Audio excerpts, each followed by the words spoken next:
excelentísimo señor general,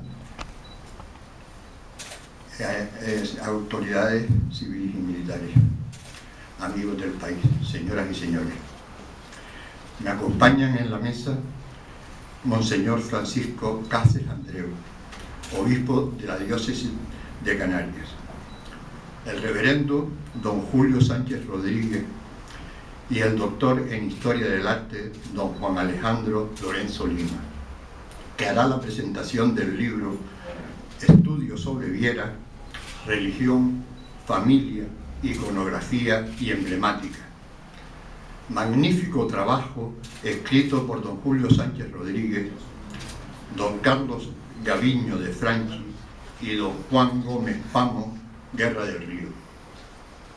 Con este acto clausuramos el excelente y ambicioso programa que se confeccionó a principios del año 2013 para conmemorar el bicentenario del fallecimiento de don José de Viera y Clavijo, y cuya ejecución ha sido posible gracias al esfuerzo y la colaboración de las siguientes instituciones: excelentísimo Cabildo Insular de Gran Canaria, el excelentísimo e ilustrísimo Deán y Cabildo de la Santa Iglesia Catedral de Canarias, el excelentísimo Ayuntamiento de Las Palmas de Gran Canaria, la Comandancia Militar de Las Palmas del Ejército de Tierra, el Museo Canario, la Cátedra Viera y Clavijo de la Universidad de La Laguna, el Instituto de Estudios Canarios,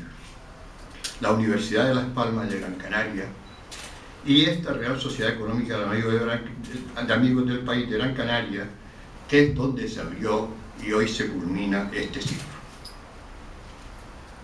El que fuera nuestro director desde 1790 a 1813 está considerado el más importante ilustrado de las islas y uno de sus grandes clásicos.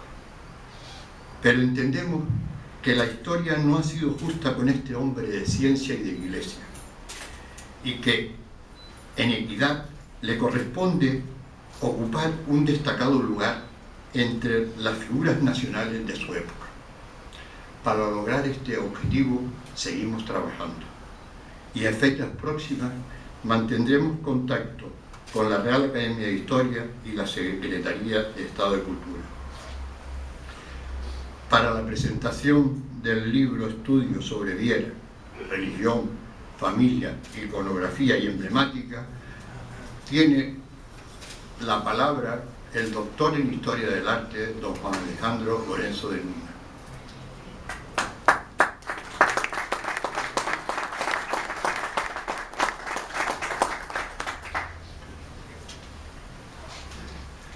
Hola a todos, señoras y señores, buenas noches. Reunirnos para presentar un libro en este espacio emblemático, en la sede de la Real Sociedad Económica de Amigos del País de Gran Canaria, es una circunstancia feliz por varios motivos, pero lo es mucho más cuando el objeto de la publicación atañe al siglo XVIII y a una figura relevante de ese periodo y del organismo centenario que nos acoge esta noche. Y sucede de este modo porque, como ya sabemos, el tomo sexto de la colección India Busilis está dedicado al clérigo y polígrafo de la Ilustración José de Viera y Clavijo, algo que aparentemente no es tan novedoso si tenemos en cuenta que Julio Sánchez Rodríguez publicó en 2006 el ensayo José de Viera y Clavijo, sacerdote y arseriano, como volumen inicial de esta serie.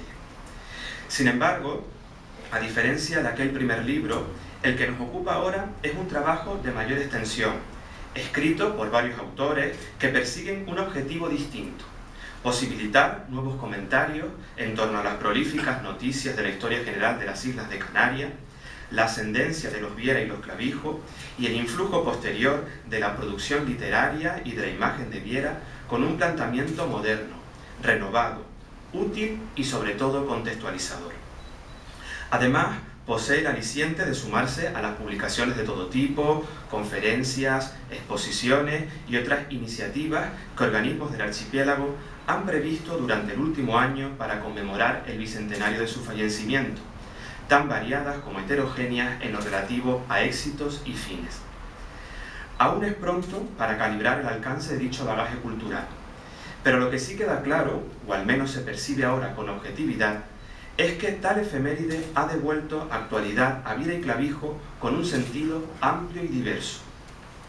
Por todo ello, esta contribución libraria surge en un momento oportuno e insiste en la necesidad de fomentar el estudio de la trayectoria vital y profesional del arcediano de Fuerteventura con nuevos bríos, porque al fin y al cabo, la novedad de cualquier planteamiento hermenéutico reside en el enfoque y en los medios que se adoptan a la hora de conseguir propósitos tan loables.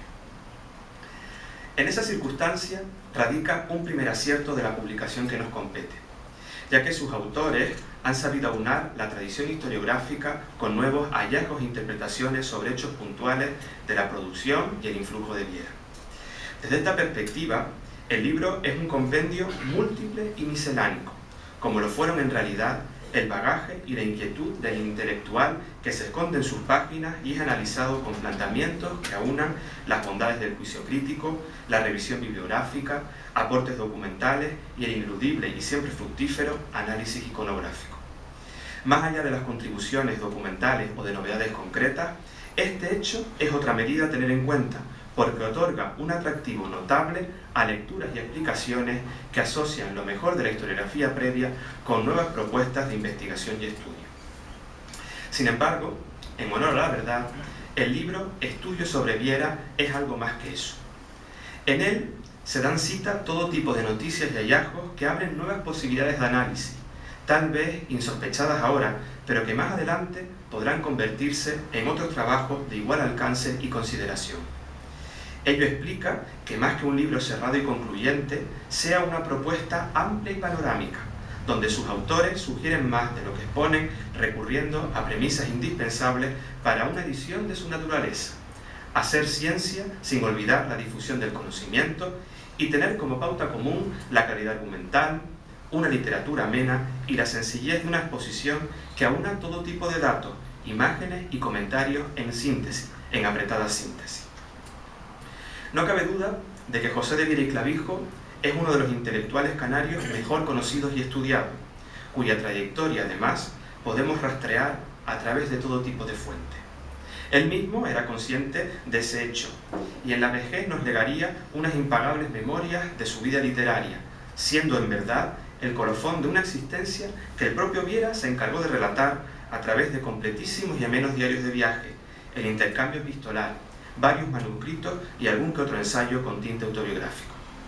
A tenor de lo expuesto, podría decirse que Viera y Clavijo ha sobrevivido al paso del tiempo, pero ese hecho es en sí mismo engañoso y complejo. Aún quedan muchas cuestiones por aclarar y discernir, al tiempo que volver sobre ideas acuñadas en el pasado para contrarrestarlas o refutarlas a la luz de nuevos razonamientos críticos. De acuerdo a ello, los temas de investigación sobre el polígrafo tinerfeño nunca se agotarán y desde nuestro enfoque actual son tan diversos como autores los aborden e interpreten. Esta idea resulta determinante para un libro colectivo como el que nos ocupa ahora, hasta el punto de que cada capítulo o bloque temático es firmado por un investigador diferente y muestra inquietudes contrapuestas en lo concerniente a objetivos, metodología y conclusiones. Comienza la edición con 4 capítulos dedicados a profundizar en el significado de la religión para Viera con un punto de vista múltiple, tarea que acomete Julio Sánchez Rodríguez con el rigor habitual en sus trabajos sobre la historia de la Iglesia en Canarias. Así, en un primer texto analiza el significado de la trayectoria eclesiástica del archipiélago en sus inicios, es decir, en el periodo que media entre el pasado aborigen y la convocatoria del sínodo del obispo Vázquez de Arce durante la década de 1510. Lo atractivo de su propuesta es que matiza las afirmaciones que Viera publicó en varios tomos, especialmente en el primero y el cuarto de sus noticias, al tiempo que las cuestiona con avances que la historiografía positivista y los modernos estudios de investigación documental han procurado en las últimas centurias sobre estos asuntos. Ello nos desvela un aspecto poco tratado hasta ahora, el espíritu crítico y revisionista de las obras de Viera, algo que anticipa la sustantividad y la metodología del historiador actual. De gran utilidad son también las correcciones que propone al episcopologio de nuestro historiador, llegando a enumerar con certeza las fechas y los nombres de cuantos eclesiásticos rigieron los destinos de la diócesis isleña desde mediados del siglo XIV.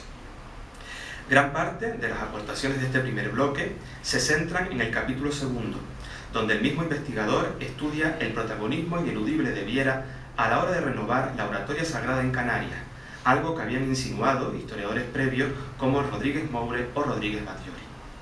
En esta ocasión, Julio Sánchez recopila, transcribe, analiza y reinterpreta un total de 12 sermones que el arcediano de Fuerteventura predicó sobre diversas materias en Tenerife, Madrid y Gran Canaria entre 1756 y 1796.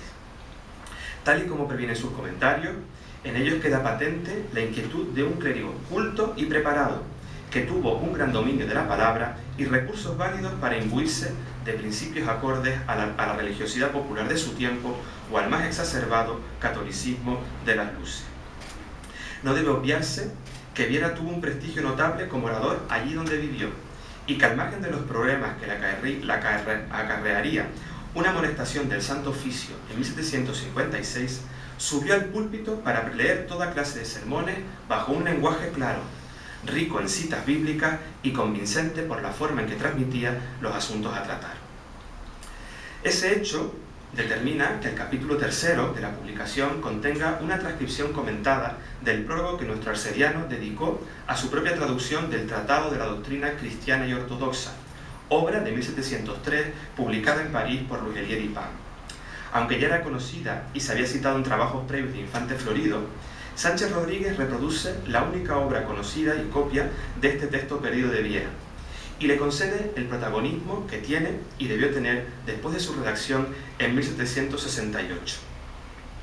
Esas cuestiones se ponen de manifiesto también en el itinerario eclesiástico que el mismo investigador nos proporciona en el capítulo cuarto, donde enumera pormenorizadamente los acontecimientos religiosos de mayor entidad que tienen que ver con la trayectoria vital del polígrafo de las luces. Aunque puede resultar secundario, no lo es tanto si tenemos en cuenta a las ocasiones en que esos sucesos son repetidos en trabajos de investigación equivocando fechas y lugares. Ahora se exponen con claridad los datos relativos a su ordenación sacerdotal, a la carrera eclesiástica fuera del archipiélago, a las predicaciones ya citadas y a la actividad posterior en el seno del Cabildo de Santa Ana. Completa dicho apartado un segundo listado donde se recogen todos los familiares y ascendientes de Viera que tuvieron relación con la Iglesia, generando una larga enumeración de frailes, clérigos y religiosas de clausura que nos previenen de antemano sobre dos cuestiones básicas: la cotidianidad de ese hecho entre los Viera, así como el valor y las oportunidades de ascenso que el estamento eclesiástico brindaba a sus miembros en el seno de la sociedad isleña del antiguo régimen. El bloque segundo de la edición lo integra el amplísimo capítulo quinto, dedicado a la familia del arcediano y firmado por el investigador Carlos Gaviño de Franchi. Se trata de un estudio monográfico que actualiza el conocimiento sobre la genealogía de José de Viera y Clavijo partiendo de sus apellidos principales: Viera, Álamo, Clavijo, Barrios, Correa, Cabeza, Valladares, Guinori y Franquis, entre otros. La lectura propuesta supera la enumeración de datos en base a un canon o norma preestablecida, ya que la consulta de publicaciones previas, escrituras notariales, registros sacramentales y antiguos índices de escribanía permite ampliar la fría exposición de nombres, datos onomásticos y demás noticias de parentela, tan al uso en el siglo XVIII. Al aderezar su exposición con blasones y árboles genealógicos que recuperan diseños dieciochescos, el lector asimila la importancia de este bagaje familiar para comprender los anhelos de progreso que el joven Viera manifestó desde el tiempo de su primera formación en Tenerife. Más allá de ese pormenor, Gaviño de Franchi nos propone también una amplia lista de transcripciones documentales que distribuye entre notas al pie y un apéndice final. Asimismo, el texto queda completado con un alto número de imágenes o ilustraciones, entre las que advertimos novedades para la historia del arte local. Así, por ejemplo, una fotografía en formato carte de visite proporciona el único testimonio que conocemos de una escultura de María Joaquina de Viera y Clavijo, y se reproducen por vez primera como novedad los retratos del canónigo del siglo XVII, Diego González Nieto, o del médico y poeta Carlos Yáñez de Barrios, que no dudamos en atribuir a Juan de Miranda, entre otros muchos. Al margen de ello, la interpretación expuesta confirma que la familia Viera no alcanzó un estatus de nobleza equiparable a las familias más preponderantes del archipiélago, pero como hizo Versioranescu, obtuvo un estatus notable debido a profesiones de importancia que eligieron buena parte de sus miembros, la acumulación de propiedades, su vinculación ya comentada con el estamento eclesiástico y el esfuerzo cotidiano de personajes como José de Viera y sus hermanos. Carlos Gaviño firma también el 6º capítulo, que integra a su vez un tercer bloque de contenido, la iconografía. En este sentido, no debe obviarse que como buen intelectual del 700, Viera cuidó mucho su imagen pública y la difusión que podía hacerse de ella a través de obras notables como el primer grabado que tuvo un dibujo previo de Isidro Carnicero e ilustró el poema de los aires fijos, que nosotros valoramos también como el retrato de nuestro polígrafo y no del secundario Diego Díaz Monasterio, por lo que por este motivo ilustra la cubierta de la edición, o la estampa posterior de Joaquín Fabregat. A partir de esos testimonios se establece un recorrido cronológico por las muchas y varias representaciones que conocemos de Viera, previniendo con cautela que cada una de ellas es consecuencia de un espacio, un tiempo y unos convencionalismos propios. Sin embargo, los comentarios de Gaviño de Franchi no se limitan a la descripción formal de cada pieza o figuración. Dicho investigador se preocupa por contextualizarlas en la trayectoria profesional de sus artífices y en vincularlas con los precedentes disponibles para la ejecución o reproducción, porque, como nos explica detenidamente, muchas partes de las estampas ya citadas de Madrid o del retrato póstumo que José de Osabarri pintó en 1813. Con todo, los comentarios realizados en algunos casos superan el interés iconográfico y se convierten en pequeñas monografías o estudios de autores poco tratados hasta ahora, destacando en ese sentido la atención dispensada a ya citado Osabarri y a Guzmán Compán, Santiago de Tejera, Eduardo Tarqui o Jesús María Perdigón, entre otros. El último capítulo y bloque temático está dedicado a la emblemática de las islas, ya que el escudo o blasón contenido en el tomo primero de las noticias sirvió para popularizar y difundir el que siglos después es escudo oficial de la Comunidad Autónoma de Canarias. El investigador Juan Gómez Pamo propone un análisis iconográfico e histórico sobre la evolución de este emblema, distintivo del Reino de las Islas Canarias y defendido en tiempos de Viera por el activo y diligente Francisco Javier Machado Fiesco. Sin obviar sus orígenes como elemento indispensable para el aparato y ceremonial cortesano, la lectura propuesta incide en el significado y la derivación plástica del que fue por su propia naturaleza un signo distintivo y reconocible por todos, que posee alusiones explícitas a las 7 islas, al Océano Atlántico y a los canes como aportación del periodo ilustrado que nos ocupa. Pero al margen de esos contenidos y de otros alicientes temáticos, el libro Estudios sobre Viera es también un homenaje al tiempo en que se inscribe la vida del primer historiador del archipiélago. El cuidado trabajo de Gaviño de Franchi Editores incide en esa idea, al dar cabida a testimonios dieciochescos en sus páginas, cubiertas, motivos ornamentales y otros recursos gráficos. Como fuente principal del texto se eligió la tipografía Ibarra, creada y difundida en tiempos de Viera por el famoso impresor Joaquín Ibarra, el más famoso de su tiempo y de los tiempos. Nuestro arcediano publicó pocas obras con él, pero ello no impide que dichos modismos puedan extenderse a las bellísimas letras capitulares, a los diseños de árboles genealógicos, a los colores y a las muchas imágenes que ilustran el libro en sus más de 650 páginas. Asimismo, la cubierta reproduce parte de un tejido labrado en sedas que arribó al archipiélago de tierras peninsulares durante la segunda mitad del siglo XVIII. En el afán ya citado, por contextualizar y difundir repertorios de época, la publicación queda ilustrada en sus primeros capítulos con obras de arte, mapas, documentos manuscritos y otros bienes que son comentados por varios investigadores para su mejor comprensión, siendo notable el valor de esas imágenes en lo relativo a los sermones del capítulo segundo. No en vano, los cuadros de un pintor previo como Cristóbal Hernández de Quintana o los del contemporáneo Juan de Miranda, entre otros, plasman ideas que Viera transmitió a sus contemporáneos desde el púlpito.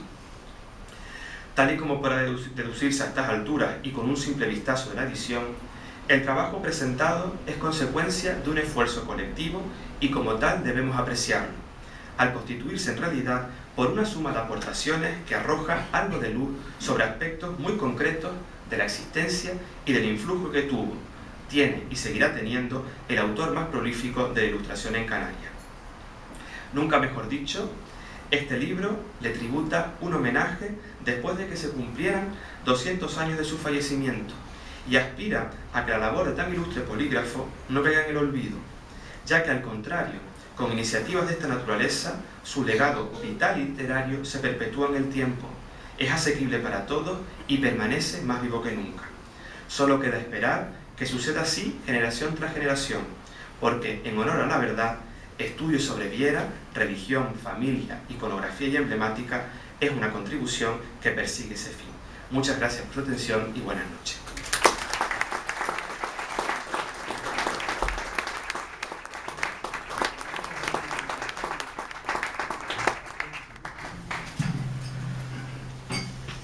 Tiene la palabra, en nombre de los autores, el reverendo don Julio Sánchez Rodríguez.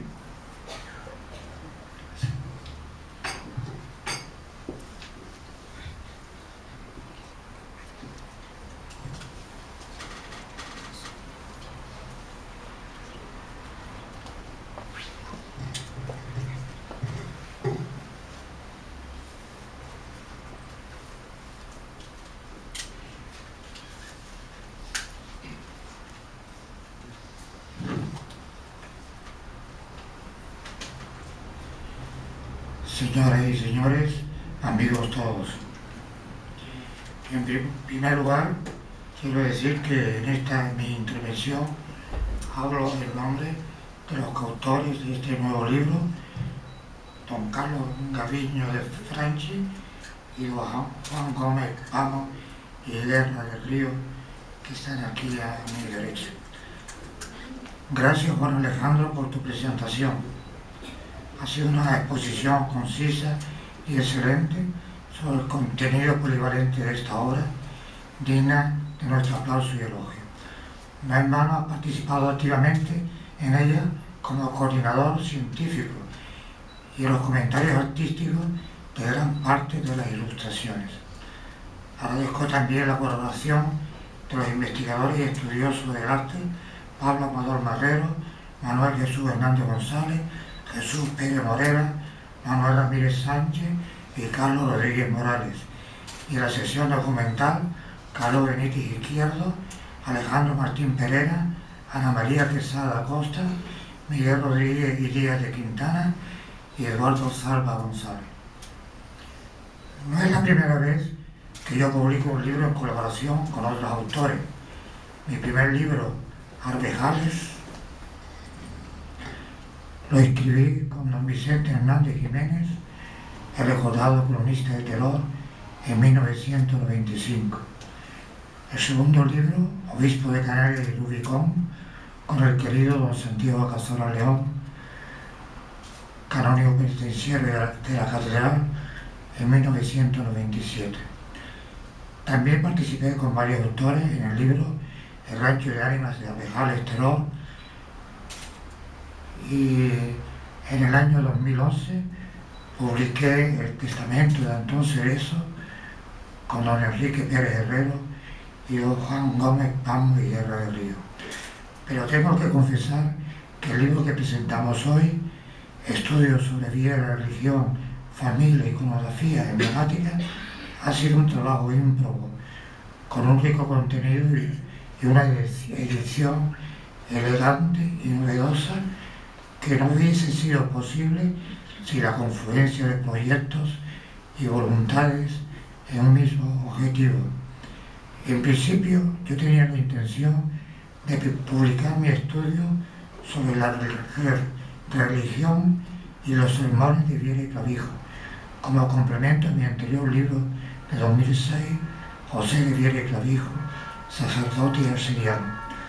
Pero al conocer que don Carlos Gaviño estaba investigando sobre la familia de Viera y sus diversas ramas, con la constancia y laboriosidad de las abejas, y que había hallado los eslabones que investigadores como don Alejandro Chiranesco dieron por perdidos, le propuse publicar en un solo libro ambos temas, religión y familia, en Viera y Clavijo. Don Carlos se remonta a los orígenes portugueses de los Álamos y Viera, y a los mediterráneos de Valencia y de Alicante, señor obispo, de los Hernández valencianos, que se establecieron en la isla de Tenerife, igual que los Clavijos, de procedencia andaluza, que luego pasaron a la isla de Lanzarote. Era tal la confusión que había sobre los apellidos y ramas familiares de don José de Viera y Clavijo, que hasta el año 2006 no se habían localizado las fechas y los lugares de sus ordenaciones eclesiásticas, como ha dicho Juan Alejandro. En los libros de órdenes conservados en el Archivo Diocesano de Las Palmas, los investigadores buscaban por el apellido Viera y no lo encontraban.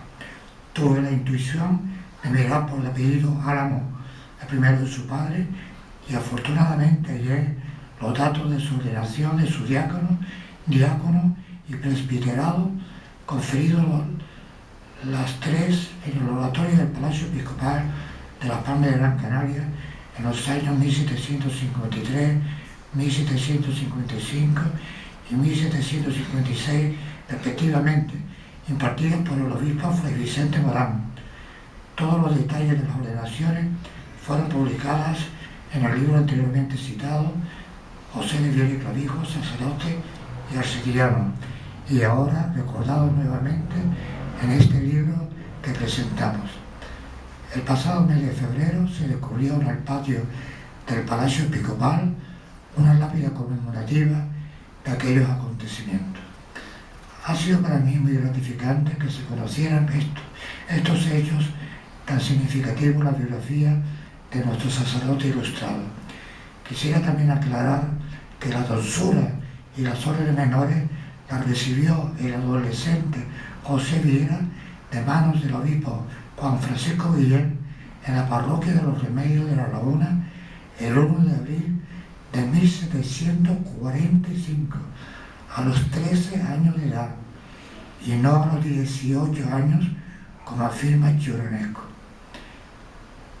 En este nuevo libro sacamos a la luz nuevos datos de la biografía de su hermano, el canónigo don Nicolás de Viera y Clavijo, gracias a la lectura y el expediente de colación de su canonjía, que igualmente se conserva en nuestro histórico archivo diocesano. En dicho expediente se declara que fue ordenado sacerdote el 21 de febrero de 1750 en Granada, donde estudiaba Derecho. Luego Derecho Civil, luego estudió Derecho Canónico en la Universidad de Santo Tomás de Ávila, donde se doctoró.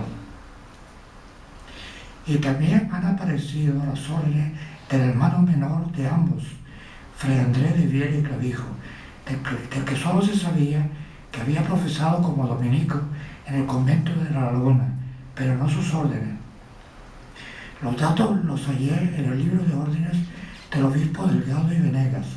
Por lo tanto, de los 10 hermanos Viera y Clavijo, 2 fueron prebendados de nuestra catedral y compañeros de cabildo, José, arcediano de Fuerteventura, y Nicolás, canónigo, mientras que Fray Andrés fue religioso dominico.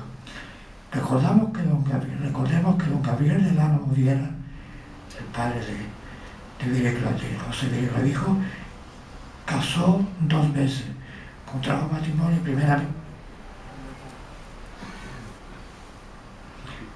con doña Lucía García de Horta y Estrada, con la que tuvo 2 hijos.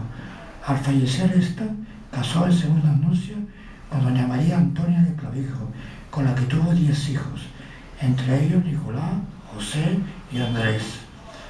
Nos pareció práctico añadir en el capítulo de la religión un itinerario biográfico de los 3 hermanos que siguieron el estado clerical o la vida religiosa.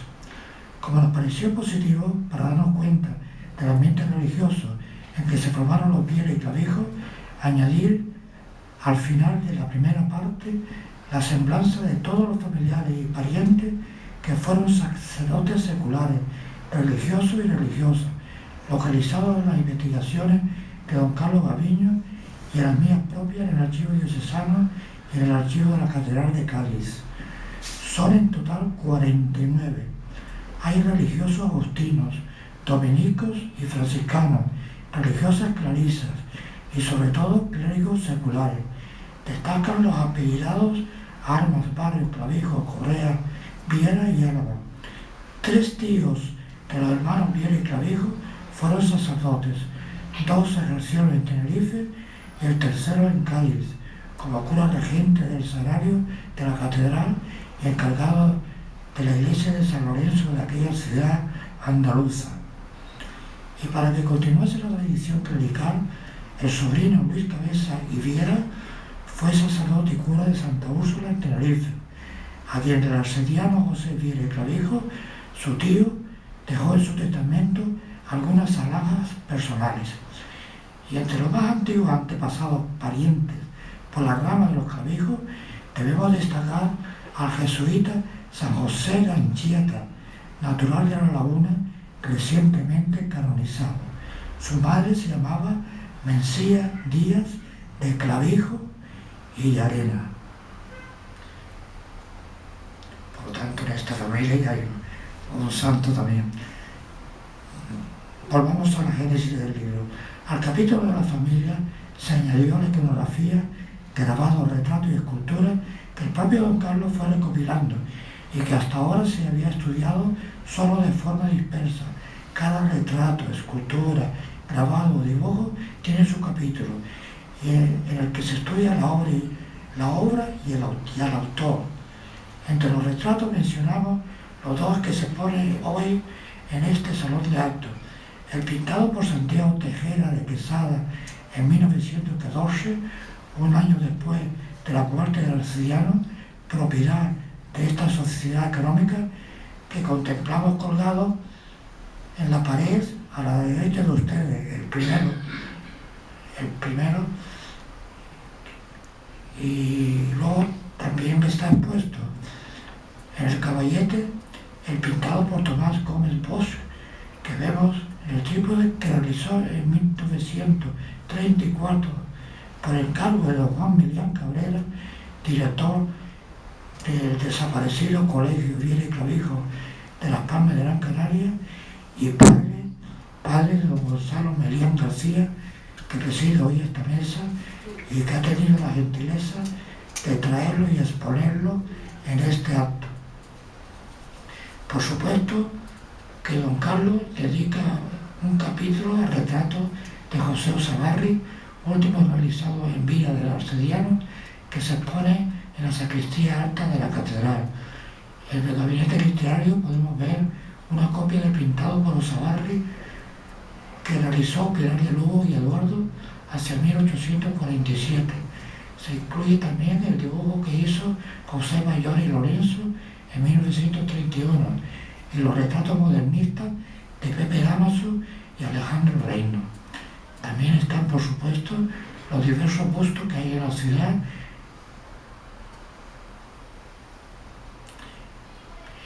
Aquí en esta plaza de la Sociedad Económica, en el Jardín Canario y en el retablo de los Ilustrados en la calle Obispo Codina. Para abreviar he citado solo las obras que se encuentran en el Gran Canaria. En el libro pueden ver el catálogo completo con las importantes obras que se han hecho en Tenerife, donde lo presentaremos el próximo 12 de mayo en el Instituto de Estudios Canarios de La Laguna. Únicamente añadir que el dibujo de la portada del libro es una silueta del grabado que realizó Isidro Carnicero sobre Viera y Clavijo, aunque con el nombre de don Diego Díaz Monasterio, como ha dicho Juan Alejandro. Don Diego Díaz Monasterio era ayuda de cámara del marqués de Santa Cruz, que a su vez era protector de José Viera, a quien había nombrado ayo de su hijo, el marquesito. Don Carlos demuestra que el personaje del grabado corresponde realmente a Viera.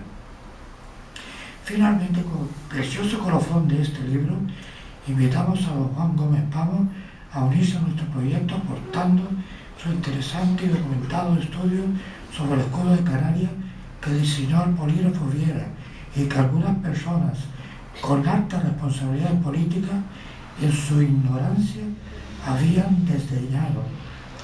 Hace unos años se diseñó un nuevo escudo simplificado sin los perros laterales, con el ridículo argumento de que era aberrante que el escudo de Canarias se representase con 2 perros con collares, signo de esclavitud.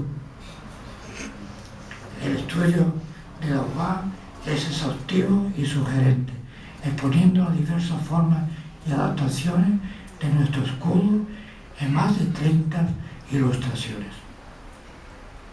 Para ilustrar con imagen artística, sobre todo los capítulos de la religión y los 12 sermones de Viera, se ofreció don Juan Alejandro, quien además nos propuso hacer una edición según los criterios de evaluación científica y académica que requiere la Agencia Nacional de Evaluación de la Calidad y Acreditación, ANECA, adoptando el estilo Harvard o modo de cita anglosajón.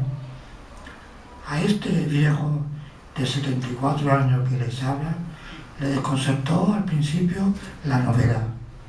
Se trataba de colocar los comentarios de las ilustraciones junto a ellas y no en un índice de ilustraciones al final del libro, como había sido costumbre en mis publicaciones. El resultado ha sido magnífico. En los largos sermones de Viera, algunos de 20 folios, en aquellos tiempos la gente tenía como un tiempo de asueto y de descanso oír los sermones, y duraban por eso 2 horas, no existía televisión ni otros atractivos, y lo pasaba muy bien oyendo aquellos grandes sermones. Pues que algunos de los sermones que yo he transcrito tienen 20 folios.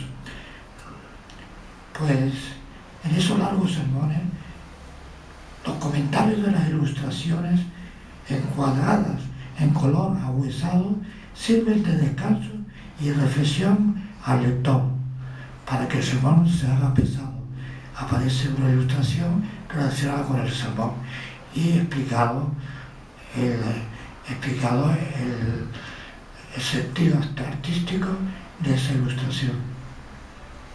Una de las ilustraciones que aparecen en el sermón predicado por Viera en 1769 a las monjas Catalinas de Orotava con motivo del regreso a su convento restaurado tras un incendio, se muestra el retrato de Manuel Llarena, Calderón y Mesa, propiedad de don Tomás Pan del Valle Sotomayor, director de esta institución, hoy ausente por razones familiares.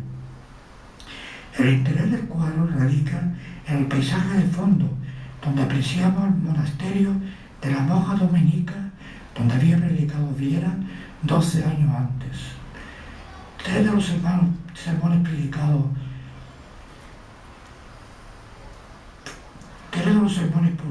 los predicó el señor Viera en la Catedral de Santa Ana. Por eso nos propusimos ilustrarlo con las fotos de los artísticos púlpitos barrocos con todos sus detalles. Por vez primera se reproduce y se estudia las 10 esculturas que decoran los 2 púlpitos de la Catedral de Santa Ana. Los púlpitos fueron hechos por el maestro carpintero José de San Guillermo en 1776. José de San Guillermo hizo 2 de los retablos de Teror, los 2 laterales, los retablos laterales también de San Telmo y de la iglesia de San Francisco de Borja, entre otros.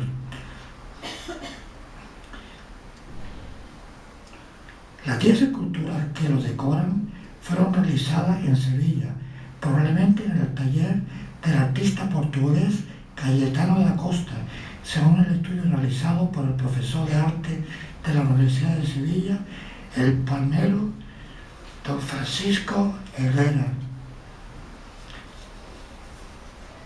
Las esculturas representan a los 4 evangelistas y a la fe arriba en lo alto, en el púlpito del Evangelio, y a los 4 santos padres occidentales, o sea, San Jerónimo, el Papa San Gregorio Magno, San Ambrosio y San Agustín, y arriba en lo alto la esperanza en el púlpito de la epístola.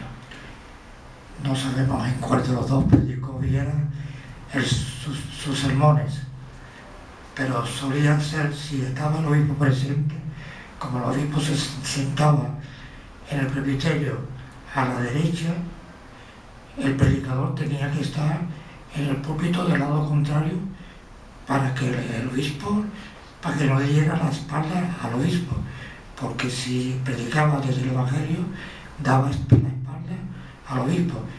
Por eso, cuando estaba el obispo presente, tenía que predicar en el otro púlpito, en el de la epístola. Por eso hay dos púlpitos en las catedrales.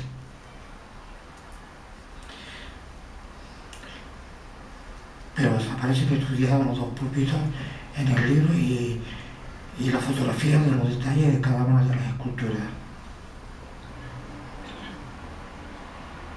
De la catedral son también las custodias de Alfaro y de Damián de Castro, que aparecen en el sermón del octavo del Corpus, el cuadro de San Marcial de Juan de Miranda, encargado por el propio Viera para el colegio de San Marcial, por él fundado, para la formación de los niños de coro. Viera también fue pedagogo, es un aspecto de Viera que no se ha estudiado lo suficiente, pero él fundó el colegio de San Marcial aquí en Las Palmas junto a la catedral y él fue también su director e hizo los estatutos que fueron aprobados por el obispo. Y encargó a Juan de Miranda, que era amigo suyo, el cuadro de San Marcial que está ahora en la catedral. También aparece en el libro la vidriera de San Marcial que está en lo alto de la catedral. El sermón de San Marcial lo predicó Viera el 7 de julio de 1795, porque él decía que había que recuperar al santo titular de la primera catedral de la diócesis, que fue San Marcial de Rubicón, en Lanzarote.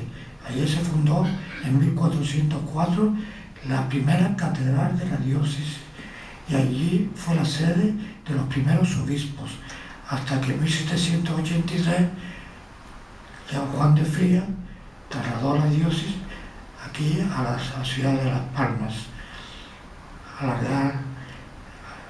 Real de Las Palmas, que se llamaba entonces. El Museo de Arte Sacro de Las Palmas porta también la Dolorosa de Juan de Miranda para ilustrar el sermón de la flagelación de Jesús. También estaban varias imágenes de la iglesia de San Francisco de Asís, varios cuadros. ¿Por qué? Porque están allí Santa Clara y San Bernardino de Siena, por ejemplo. Porque el monasterio de las Claras predicó Viera y Clavijo dos sermones. Y las clarisas tenían el monasterio donde está hoy la plaza de Queirasco y el gabinete literario. O sea, las clarisas, que son los franciscanos, por decirlo así, junto a los franciscanos que estaban detrás en lo que hoy es la iglesia de San Francisco, porque el convento fue luego cuartel y eso desapareció, lo tiraron cuando se hizo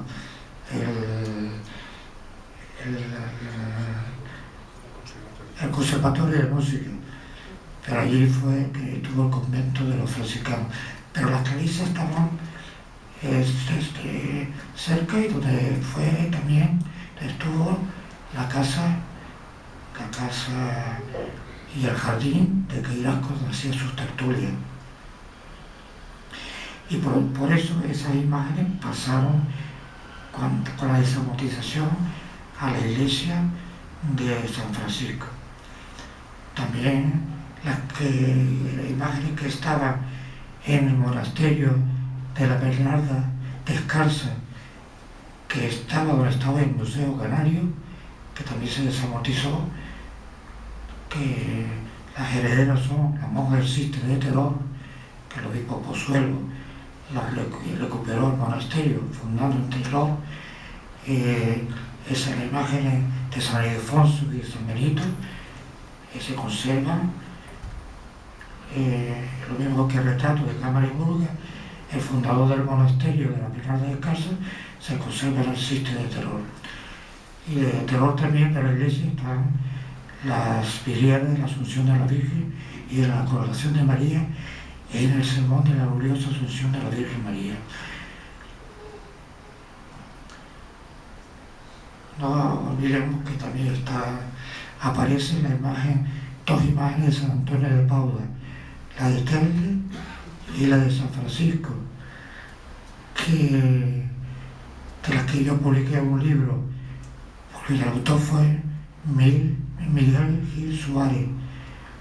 El libro se titulaba Miguel Gil Suárez y su hijo, Fray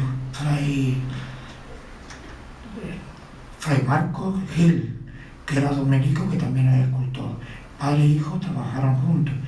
Y Juan Alejandro ha hecho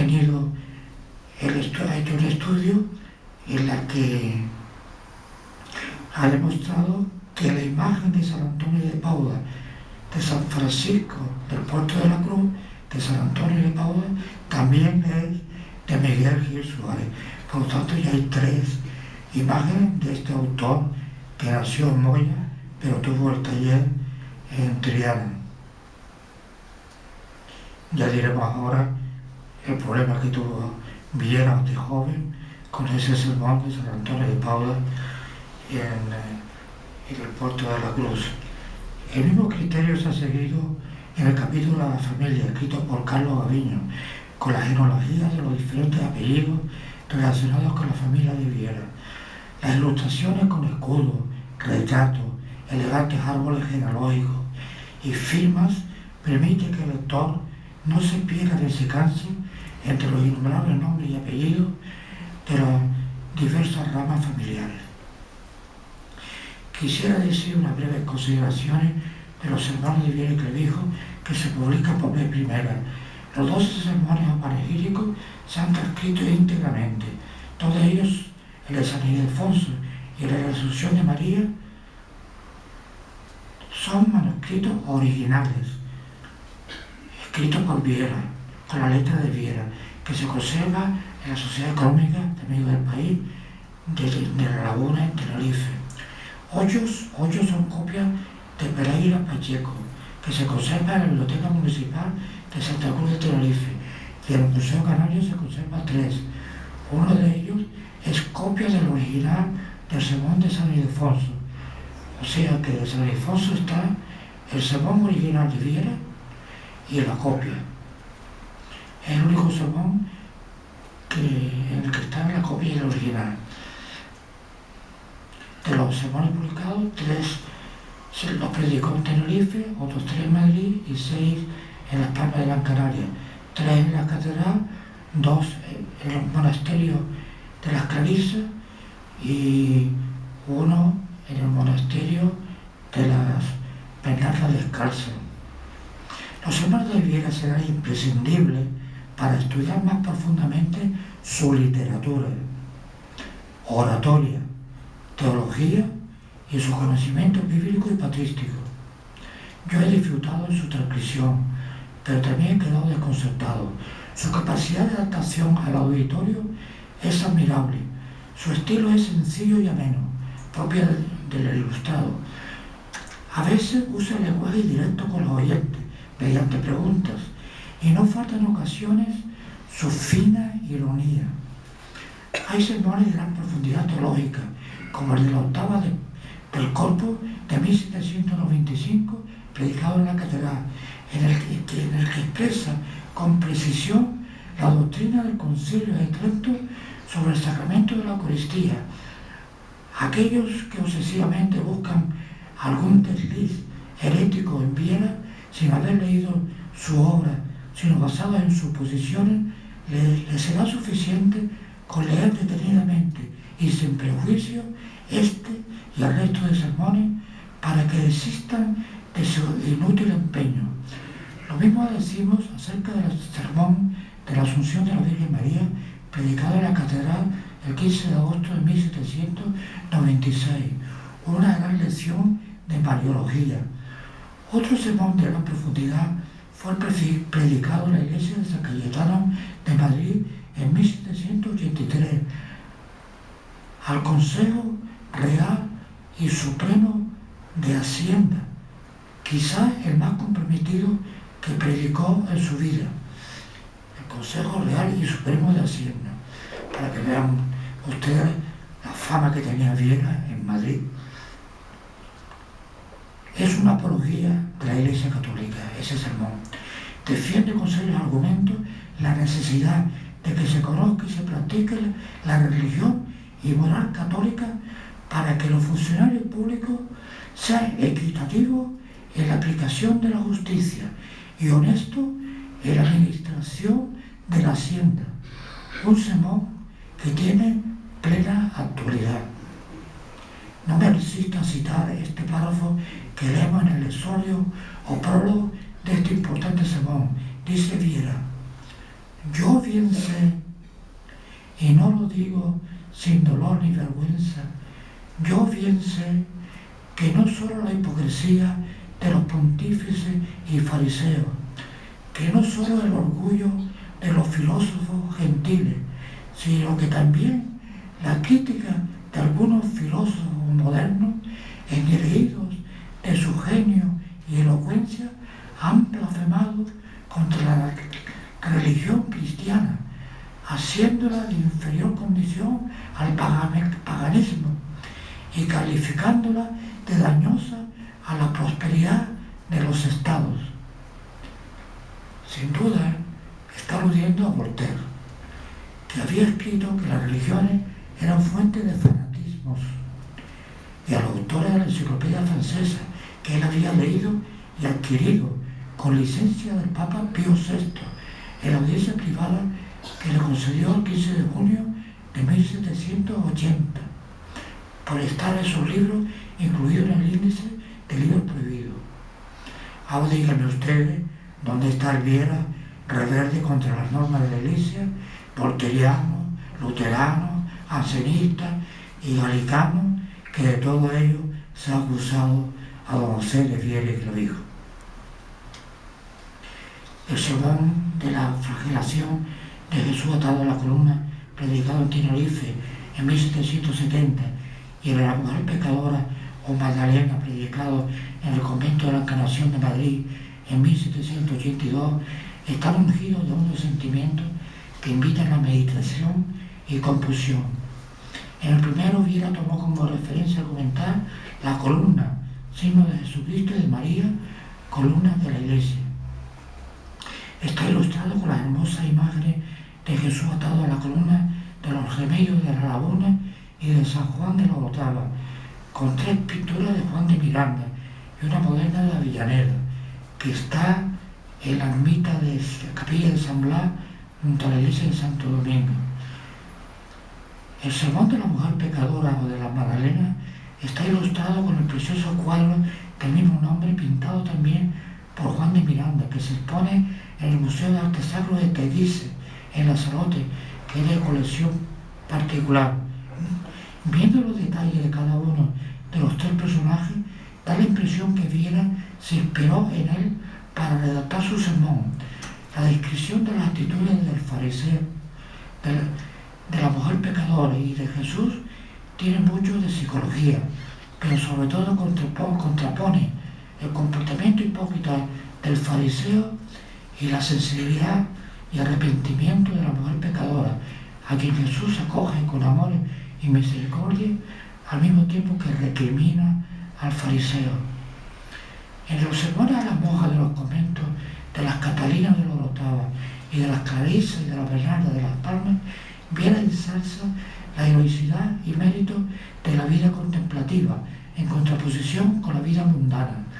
El sermón de las Catalinas de la Orotava, que como lo dije predicó en 1769, tras la apertura de su monasterio, que por segunda vez se había incendiado, parte de la parábola del Evangelio de la Virgen Prudente y de las Necias. Las primeras esperan al novio con las lámparas siempre encendidas, porque habían sido previsoras llevando las alcusas de aceite, mientras las necias no. Dice Viera en su historia, hablando de dichos incendios, que parece que estas monjas vírgenes dormían con las velas encendidas. Esa es la ironía de Viera. Y en el sermón de apertura, después de hablar del ejemplo de virtudes de la monja contemplativa, añade con mucho humor e ironía y se dirige a la monja: pero no se olviden ustedes de apagar las velas por la noche para que no se vuelva a incendiar el convento. Pero no hicieron caso a su advertencia, pues pocos años después de morir el asediano, el monasterio quedó destruido por la llama por tercera vez. Pero eso ya no lo dio Viera.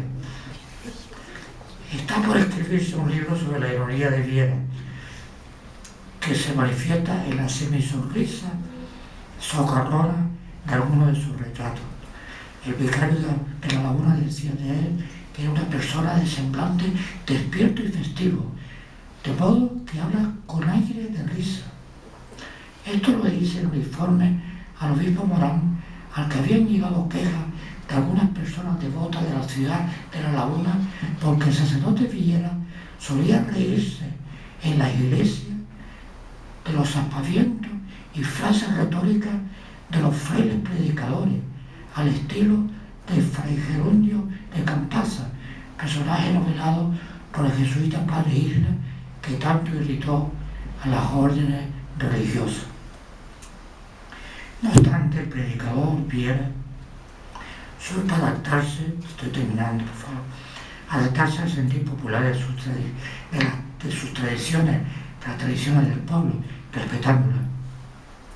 En los sermones del Niño Jesús enfermero, que se venera en la iglesia de San Francisco y que tanta devoción tiene, y en el sermón de San Ildefonso y de San Marcial, sorprendentemente, el ilustrado Viera, seguidor del padre Feijoo en el rechazo de la leyenda y vana religión, narra los relatos prodigiosos o legendarios arraigados en las creencias populares sobre estos santos.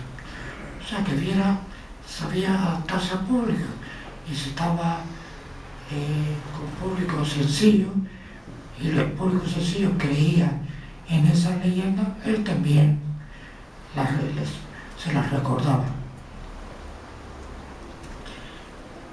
Pero fue el sermón de San Antonio de Padua, predicado en la iglesia de San Francisco del Puerto de la Cruz en 1756, tan solo 2 meses después de ordenarse sacerdote, el que le ocasionó el desagradable disgusto de ser acusado ante el Santo Oficio por haber elogiado en demasía al santo.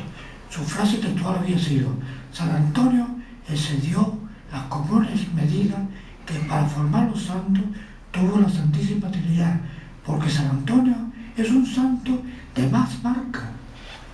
Esta frase la consideró herética o luterana el dominico Fray Antonio Peraza Soca, que era pariente de Viera, e informó al comisario de la Inquisición de la Orotava, don Ignacio de Lanes del Almo, que también era pariente de Viera, y el comisario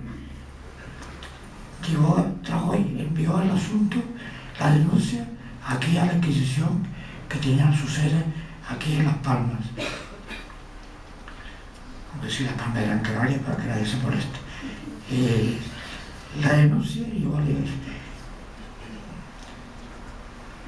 al final, después de 1 año y medio, dándole vuelta a ese sermón, el inquisidor le pidió un informe al magistrado de la catedral.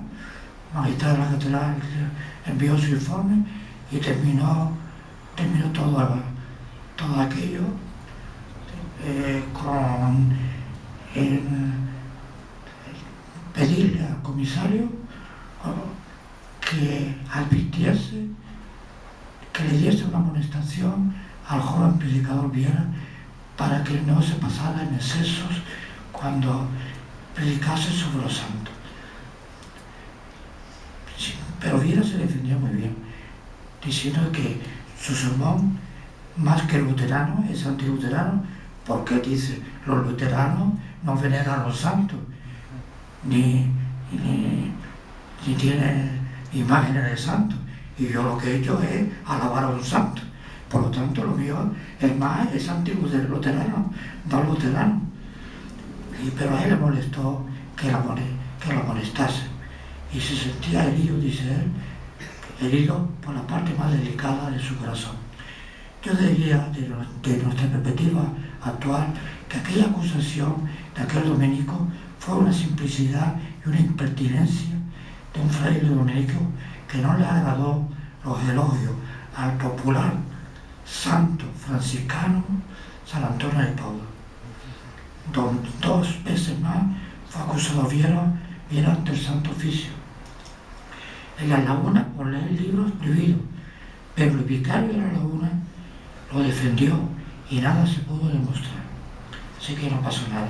Y al terminar su historia en 1784, siendo ya anciano de Fuerteventura, fue acusado directamente por la Inquisición de injuriar en su obra al Santo Oficio. Pero el obispo de Canarias, Martínez de la Plaza, y el Cabildo Catedral salieron en su defensa, de tal modo que el Santo Oficio se quejó de ello ante el Supremo, diciendo que el Cabildo, en vez de defender la Inquisición, defendía a Viera y Clavijo. Claro, porque era su compañero jefe, y porque no había razón ninguna, y tampoco pasó nada con aquella acusación.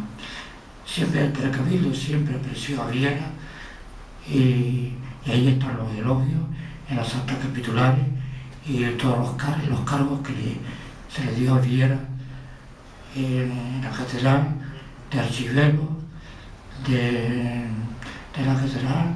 Se le encargó también los estatutos nuevos, y hizo los extractos de las actas capitulares, y siempre sirvió y fue un gran amigo de todos los capitulares. Siempre se vio acogido, y él habla muy bien también de ellos, y se hicieron regalos mutuos. Hay que recordar que a finales del siglo XVIII, principios del siglo XIX, los obispos ilustrados, que en Canarias tuvimos 5 seguidos, en la única diócesis de España que tuvo 5 obispos ilustrados, Continua, Cervera, Herrera, de la Plaza, Tavira y Verdú, y el Cabildo Catedral, estaban enfrentados abiertamente con la Inquisición. El obispo Herrera tuvo problemas con la Inquisición, por la biblioteca del seminario, el obispo Tavira también, ya lo sabemos, y Verdú ya sabemos cómo celebró cuando se anuló la Inquisición, celebró con una fiesta en el palacio. Eso que se ha dicho que el Cabildo Catedral no defendió a Viera, eso totalmente es mentira, porque siempre lo defendió. Por eso resulta perpéntico que en estos tiempos, después de 200 años de su muerte, todavía hay algunas personas que estén empeñadas, como nuevos inquisidores, en encontrar indicios o comportamientos heréticos en el arcediano don José de Viera y Clavijo, quien al dictar su testamento declara primeramente que hace profesión de fe en la Santísima Trinidad y en todos los artículos que tiene, cree y confiesa la Santa Iglesia Católica. Y finalizo. Este libro pretende rendir el debido homenaje a nuestro gran polígrafo don José de Viera y Clavijo, historiador, científico, literato, sacerdote, orador y arcediano de Fuerteventura, con motivo de la clausura de los actos conmemorativos del bicentenario de su muerte. Un libro dotado de un valioso contenido, a mi modesta opinión, que ayudará al mejor conocimiento de su vida y obra. Los historiadores, literatos, teólogos, sacerdotes, genealogistas, estudiosos del arte y de la emblemática, y los lectores en general disponen de una rica fuente donde beber para posteriores estudios o para su recreo. A todo esto hay que añadir que el libro está editado con primor y elegancia por Gaviño de Franchi, cuyo prestigio es bien conocido en las islas y fuera de ellas. Don José de Viera y Clavijo merece lo mejor de nuestro saber y hacer. Agradezco la acogida cariñosa de esta Real Sociedad Económica de Amigos del País, de la que me honro de ser socio de número y de mérito, y agradezco a todos los asistentes su presencia y atención. Muchas gracias.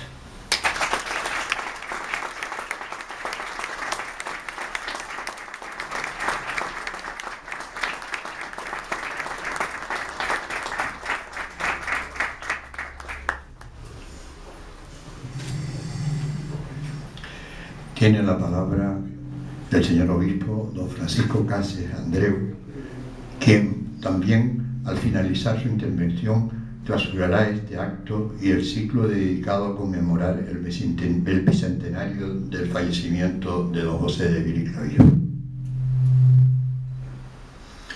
Muchas gracias, don Gonzalo. Es un inmerecido honor que yo creo que se apoya en que el creador de esta casa, de esta obra, fue el señor obispo Cervera, en aquel cuadro presente, ¿no?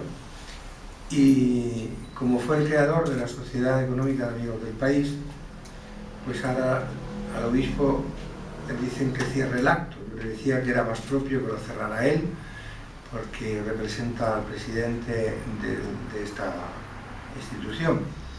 Bien, yo de todas formas yo me siento muy honrado, pero sobre todo lo que quiero decir es muchas gracias y felicitar en primer lugar a los autores,